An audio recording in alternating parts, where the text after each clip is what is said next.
Well, game 4 just ended. Lakers win 102-96. It was just what you wanted. It was a great game, competitive. It had you on the edge of your seat. You were wondering who was going to win.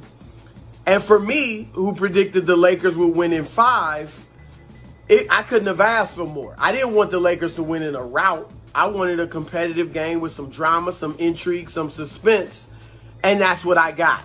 And so I told you after game 3, I think the Lakers still close this out in 5. And obviously now they have complete control of this series once again. And I do think they close the Heat out on Friday. Now, this was a true team win. True team win. We're used to seeing LeBron James do everything for his team.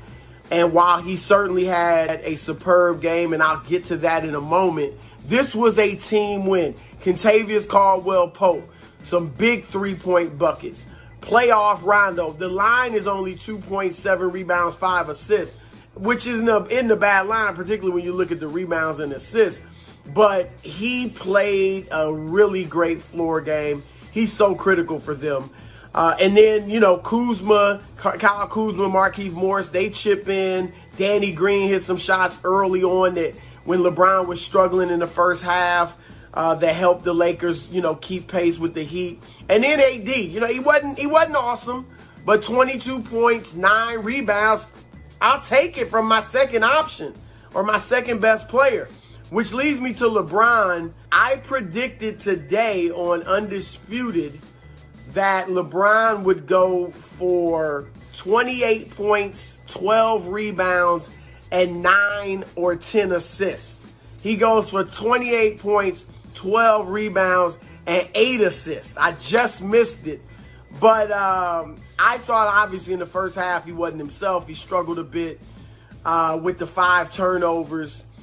But he was big in the second half. Obviously, he hit those 3-pointers from deep. They got him going. But I liked he was composed. He was actually absolute monster on the glass, particularly defensive glass. And offensively, I thought he just played within himself. Game 3, I thought he forced it too much.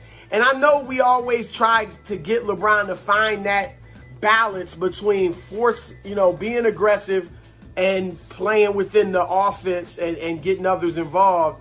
And it's a tough balance, and we kind of expect too much of him in that and finding it every night. But I thought tonight he really found it.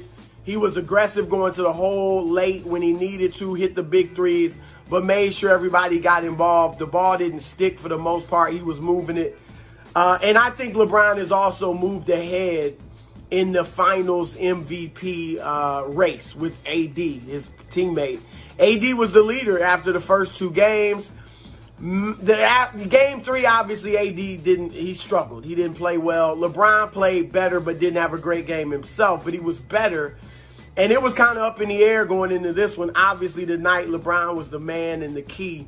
So he's the leader right now.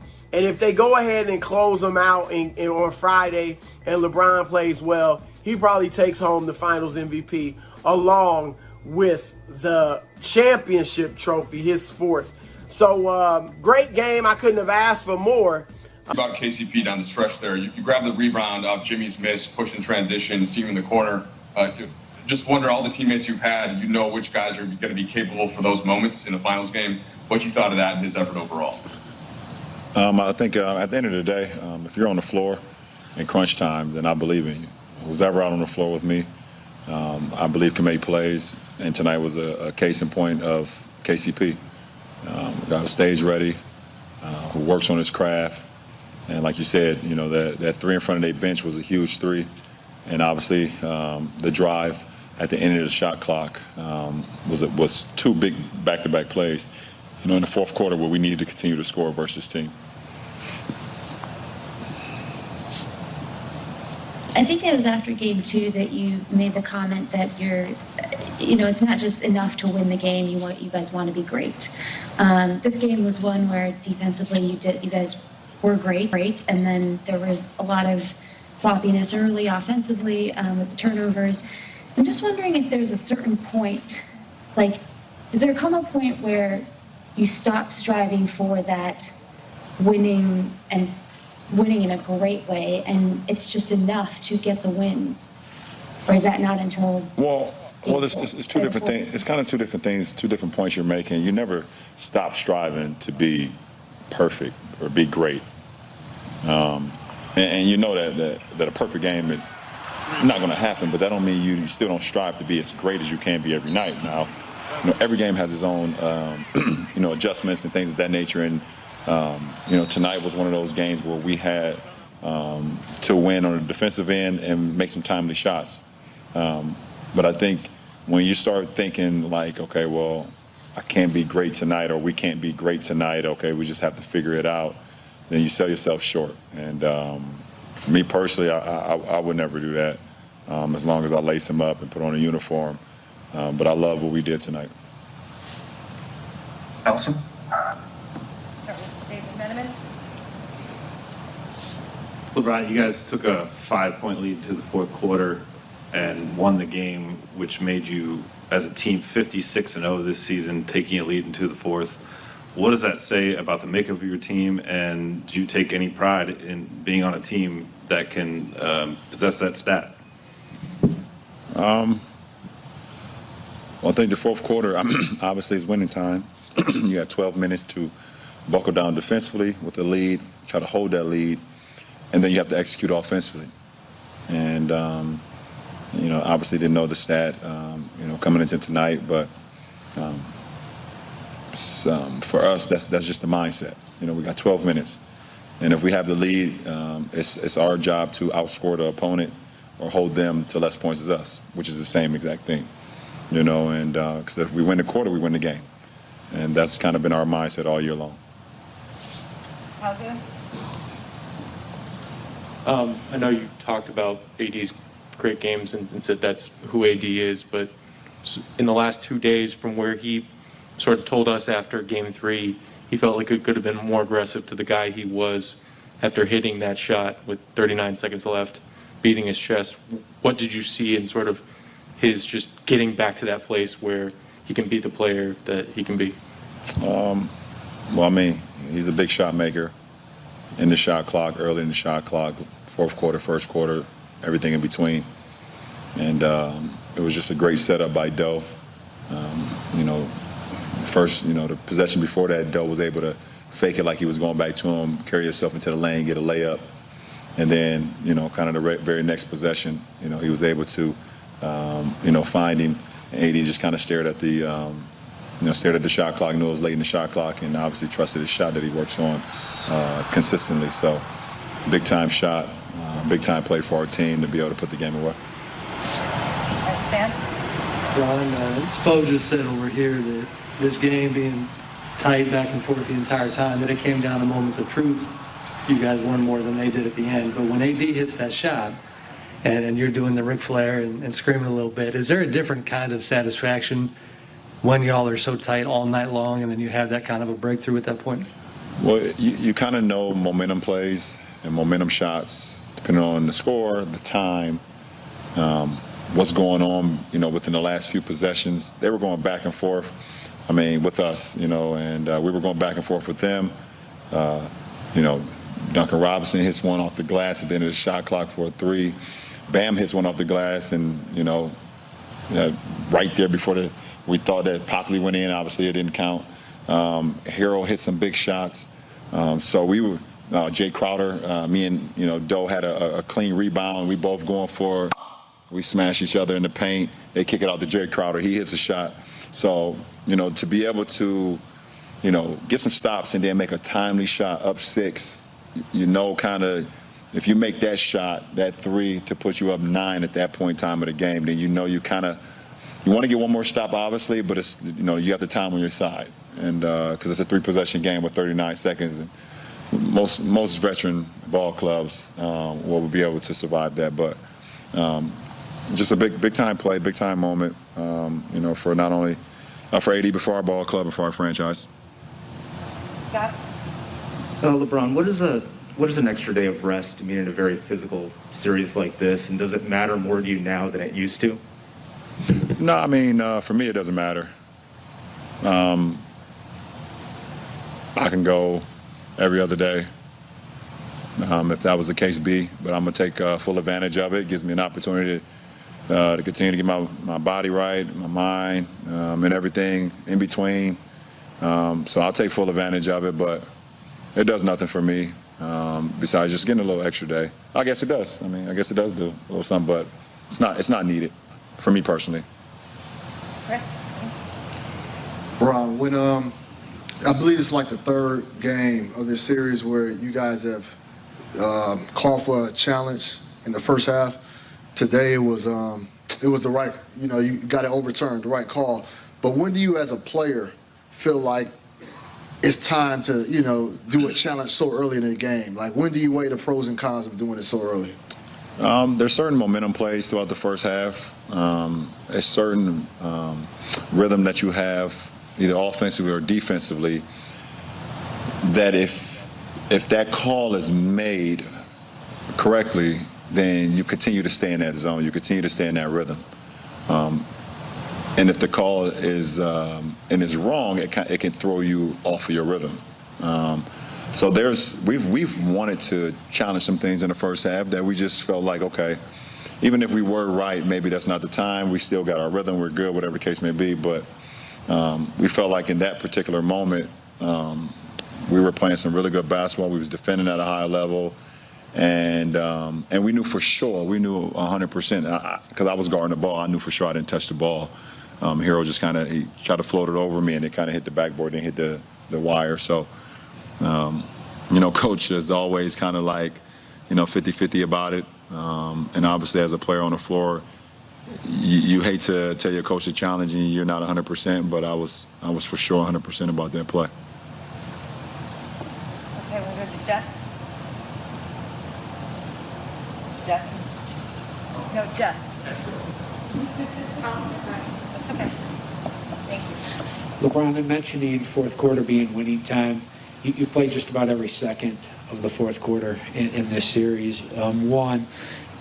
Given score, are you just predetermined that you're going to play all 12 minutes? And then, what is it about the fourth quarter in your performance and a sense of urgency that might be just a little different than the previous three quarters? For me, at this point in the season, I don't care about rest. I really don't. I don't care about sleep. I don't care about resting throughout the game. And obviously I come out the game, Coach has a rhythm and a rotation that we live by and we go by. But I don't care about resting, because I can rest in a week max if it happens to go there. I can rest for a month straight, which I won't do because of who I am. You guys know that. But if I can rest then. I can sleep 8 hours and get up and eat and then go right back to sleep if I want to. All right, Morgan, Mitchell. KCP and Markieff both talked about a text that you sent saying that this is a must-win game. What was it about today that prompted you to do that? When I woke up from my nap this morning after our team meeting, I just felt that. I felt that vibe. I felt that pressure. I felt like for me personally, this was one of the biggest games of my career, and just wanted to relay that message to my teammates, what type of zone I was in, what type of moment it was, because I just know how great of a team that we're playing against. And after the Game 3 win, that confidence that they had, that they still have, even after tonight's loss, they're just a gritty, so damn well-coached team. But I feel like if we want to be a championship ball club, if we really want to be a championship team, then we gotta have that same grit and that same attitude. So it's just my mindset, kind of still in it. Obviously, my mind kind of working right now. Last two questions, Dan. LeBron, Anthony's versatility on defense is a weapon that allowed Frank to kind of make the switch and say, he can start possessions on him. You and Markieff would be the only three guys that wouldn't switch. But specifically, just AD's ability to do that, to still get back and protect the rim and to still deter shots. I mean, is it kind of unmatched? Yeah, that's why he's the Defensive Player of the Year. You know, we said that all year because his ability to play 1 through 5, guard anybody out on the floor, take the challenge, not only guard on the perimeter, but continue to protect the paint. Guards drive on him. It's hard to score on him. Harold threw that ball up. I mean, it went in, but he had to throw that thing up to the skyscrapers, right? I mean, the guy can do everything defensively. Guard, like I said, guard on the ball, guard the post, can slide his feet with guards, can contest, can body up with bigs. I mean, need I say more? Yes or no? No, I won't say more. All right, last question, Will. David Aldridge. Thank you. David Aldridge, please. Ron, this is your 258th playoff game. I think most people who get PhDs usually have about 2 or 3 extra years of education. And I'm wondering, how much have you come to enjoy the adjustment game in to next game change that you have to make when you're in the playoffs against good teams with good coaches that you know what they're talking about and know how to adjust and they're going to make correct decisions? I think, David, that's the best part. That's the best part. I get so excited. Like right now I'm excited about our meeting tomorrow watching film and breaking that down and seeing things that we can do better, seeing things that we did do well, thinking about the adjustments that they possibly or will do, because I know Spo going into game 5. That's the best part about it. You know, it's a chess match. And when you get to this point in your career, you know, having your mind at a high level is so much more than the physical. Because we're all, at this point, we're all great players. We're all here for a reason. We're in the finals, both teams, both conferences, and anybody that hits the floor, they're on the floor for a reason. So to be able to think through the game and understand and see the adjustments and try to, you know, make plays before plays even seem like they're going to be possible, that's the best part for me personally. Thanks, LeBron.